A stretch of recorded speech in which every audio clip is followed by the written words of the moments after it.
बिस्मिल्लाहिर्रहमानिर्रहीम। अस्सलामु अलैकुम डियर स्टूडेंट्स। आज हम डिस्कस करेंगे माइसलर एग्रीगेशन नंबर। माइसल में सरफेक्टेंट के मालिक्यूल्स की एवरेज तादाद, average number of surfactant molecules in A micelle is called micellar aggregation number. आमतौर पर माइसलर एग्रीगेशन नंबर सीएमसी का रेसिप्रोकल होता है, सीएमसी का इन्वर्स होता है। यानी किसी सरफेक्टेंट की सीएमसी जितनी ज़्यादा होगी उतना ही उसका माइसलर एग्रीगेशन नंबर कम होगा, एंड वाइस वर्सा। और अच्छा सरफेक्टेंट उसे समझा जाता है जिसकी सीएमसी कम हो और माइसलर एग्रीगेशन नंबर ज़्यादा हो।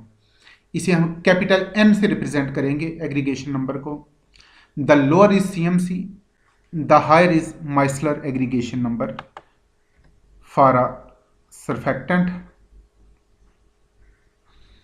Micellar aggregation number directly depend करता है dissimilarity between hydrophobic part of surfactant and solvent. It directly depends on dissimilarity between surfactant and solvent.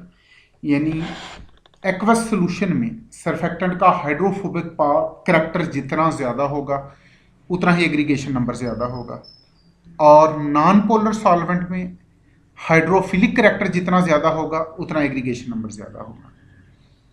In aqueous solution aggregation number directly proportional है hydrophobic behaviour of surfactant के, यानी length of hydrophobic part के। And in aqueous solution micellar aggregation number inversely depends on hydrophilic character. Aqueous solution में यानी अगर आप water में surfactant add कर रहे हैं तो उस सरफेक्टेंट का हाइड्रोफोबिक करैक्टर जितना ज़्यादा होगा और हाइड्रोफिलिक करैक्टर जितना कम होगा उतना ही उससे बनने वाले माइसल का एग्रीगेशन नंबर ज़्यादा होगा।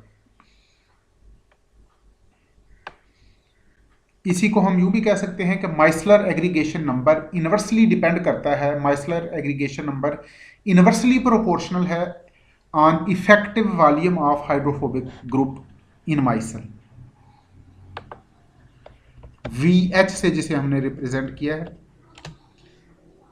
Micellar aggregation number inversely proportional है VH के। VH is effective volume of hydrophobic group of surfactant in micelle, and micellar aggregation number inversely depend करता है on area of hydrophilic part of surfactant in micelle A0। Micellar aggregation number VH के inversely proportional है और A0 के भी inversely proportional है। And micellar aggregation number increases with increase in concentration of neutral electrolyte. यहाँ neutral electrolyte का मतलब है इनर्ट इलेक्ट्रोलाइट, यानी ऐसा इलेक्ट्रोलाइट जो सरफेक्टेंट के साथ रिएक्ट ना करे। इनर्ट इलेक्ट्रोलाइट की जितनी ज़्यादा अमाउंट ऐड करेंगे उतना ही वो हाइड्रोफिलिक ग्रुप में रिपल्शन को कम करेगा और ज़्यादा सरफेक्टेंट के मालिक्यूल माइसल के अंदर जा सकेंगे, एग्रीगेशन नंबर इंक्रीज होगा। तो एग्रीगेशन नंबर डायरेक्टली प्रोपोर्शनल है on it is directly proportional to concentration of neutral electrolyte, because neutral electrolyte causes compression of electrical double layer around ionic head and they decrease repulsion between them. एक और factor जिस पर micellar aggregation number depend करता है that is degree of counter ion binding and polarisability of ion. Degree of counter ion binding का मतलब है कि कितने आयन अटैच होते हैं माइसल के साथ। आयन का साइज जितना ज्यादा होगा उतना ही उसकी पोलराइजेबिलिटी ज्यादा होगी। पोलराइजेबिलिटी का मतलब है ease of distortion in electron cloud. Polarizability is ease of distortion in electron cloud of some molecule or ion। जितना मॉलिक्यूल का या आयन का साइज ज़्यादा होगा उतना ही उसके इलेक्ट्रॉन क्लाउड में डिस्टॉर्शन ज़्यादा आसानी से प्रोड्यूस की जा सकेगी और उतना ही उसकी degree of counter ion binding ज़्यादा होगी। Polarizability and degree of counter ion binding they both increase with size of ions. ये देखिएगा इनका trend, lithium ion, sodium ion, potassium ion, rubidium ion, caesium ion, इन सब पर यूनि पॉजिटिव चार्ज है, लेकिन लिथियम आयन का साइज सबसे कम है, सीजियम आयन का साइज सबसे ज़्यादा है। इसलिए सीजियम आयन की पोलराइजेबिलिटी सबसे ज़्यादा होगी और सीजियम आयन की डिग्री ऑफ बाइंडिंग भी सबसे ज़्यादा होगी। और सीजियम आयन अगर अटैच है सरफेक्टेंट के साथ तो उसका एग्रीगेशन नंबर भी सबसे ज़्यादा होगा, और लिथियम आयन के केस में एग्रीगेशन नंबर सबसे कम होगा। ये बात है एनायनिक सरफेक्टेंट की। एनायनिक सरफेक्टेंट में काउंटर आयन कैटाइन होगा, और अगर कैटाइनिक सरफेक्टेंट है उसका काउंटर आयन एनाइन होगा। उस केस में अगर हम कंपेयर करें फ्लोराइड, क्लोराइड, ब्रोमाइड, आयोडाइड, तो फ्लोराइड आयन का साइज सबसे कम, इसकी पोलराइजेबिलिटी भी सबसे कम, इसकी degree of counter ion binding भी सबसे कम है। और अगर फ्लोराइड आयन अटैच है सरफेक्टेंट के साथ तो उसका एग्रीगेशन नंबर भी सबसे कम है। इसके कॉन्ट्रेरी अगर हम आयोडाइड आयन को देखें, यानी अगर हम लेफ्ट से राइट जाएं, fluoride, chloride, bromide, iodide, iodide ion का साइज सबसे ज़्यादा है, इसकी पोलराइजेबिलिटी भी सबसे ज़्यादा है, इसकी degree of counter ion binding भी सबसे ज़्यादा है। और अगर आयोडाइड आयन अटैच है सरफेक्टेंट के साथ, अगर कैटाइनिक सरफेक्टेंट के साथ आयोडाइड आयन अटैच है तो उसका एग्रीगेशन नंबर सबसे ज़्यादा होगा।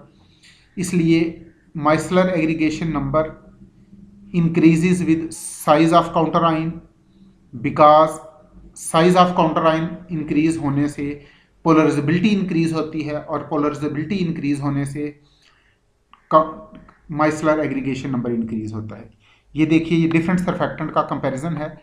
लिथियम डूडिसाइल सल्फेट का एग्रीगेशन नंबर कम है देन सोडियम डूडिसाइल सल्फेट, और इसका एग्रीगेशन नंबर कम है than potassium dodecyl sulphate, that is less than rubidium डूडिसाइल sulphate, that is less than caesium dodecyl sulphate. यानी इन सरफेक्टेंट में लिथियम डूडिसाइल सल्फेट से अगर हम सीजियम डूडिसाइल सल्फेट पर आएँ तो लिथियम डूडिसाइल सल्फेट का एग्रीगेशन नंबर सबसे कम और सीजियम डूडिसाइल सल्फेट का एग्रीगेशन नंबर सबसे ज़्यादा। और ये बात है एनायनिक सरफेक्टेंट की। अगर हम कैटायनिक सरफेक्टेंट को देखें, ये देखिए, सीटाइल trimethyl ammonium fluoride, सीटाइल trimethyl ammonium chloride, सीटाइल trimethyl ammonium bromide and सीटाइल trimethyl ammonium iodide. इसमें सीटाइल ट्राईमिथाइल अमोनियम फ्लोराइड का एग्रीगेशन नंबर सबसे कम है, सीटाइल ट्राईमिथाइल अमोनियम क्लोराइड का एग्रीगेशन नंबर उससे ज़्यादा, सीटाइल ट्राईमिथाइल अमोनियम ब्रोमाइड का एग्रीगेशन नंबर उससे ज़्यादा, और सीटाइल ट्राईमिथाइल अमोनियम आयोडाइड का एग्रीगेशन नंबर सबसे ज़्यादा। तो दिस इज द ट्रेंड।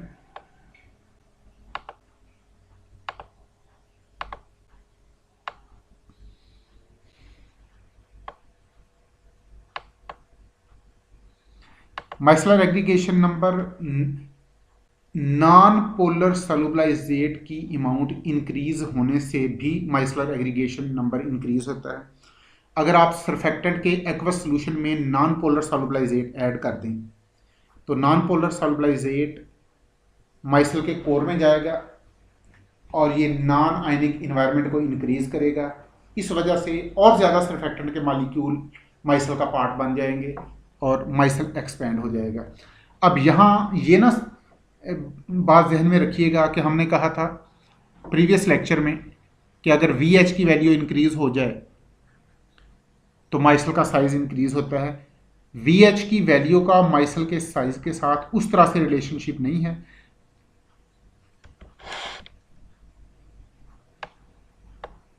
तो यानी ये बात आपके जहन में नहीं आनी चाहिए कि अगर, चूँकि थोड़ी देर पहले हम कह चुके हैं कि माइसलर एग्रीगेशन नंबर VH के इन्वर्सली प्रोपोर्शनल है, और यहाँ हो सकता है कि आपके जहन में ये बात आए कि जब नॉन पोलर सॉल्युबलाइजेट माइसल में जाएगा तो volume of hydrophobic group increase होगा, तो उस वजह से माइसलर एग्रीगेशन नंबर डिक्रीज होना चाहिए। ऐसी बात नहीं है। यहाँ जो हम VH की वैल्यू की बात कर रहे हैं ये VH की एब्सोल्यूट वैल्यू है, ये सॉल्युबलाइजेट की प्रेजेंस में VH की वैल्यू नहीं है। तो इस कंफ्यूजन से बचिएगा।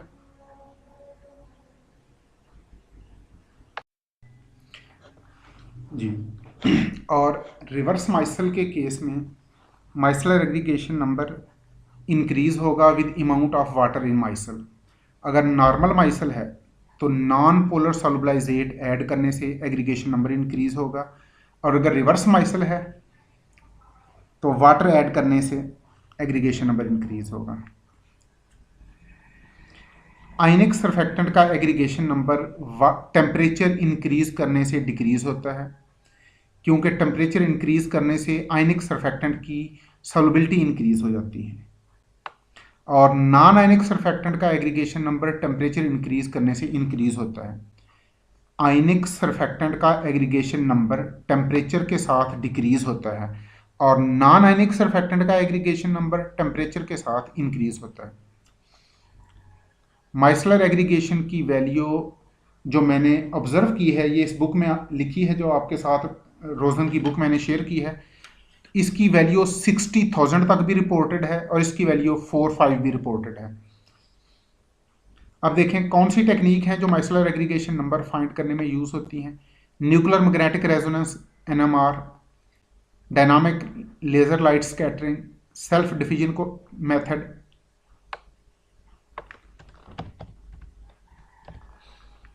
Small angle neutron scattering, steady state fluorescence, freezing point method and vapour pressure method. Thank you very much. इंशाल्लाह नेक्स्ट लेक्चर में हम डिस्कस करेंगे क्रिटिकल माइसल कंसंट्रेशन। अपना ख्याल रखिएगा। अल्लाह हाफिज़।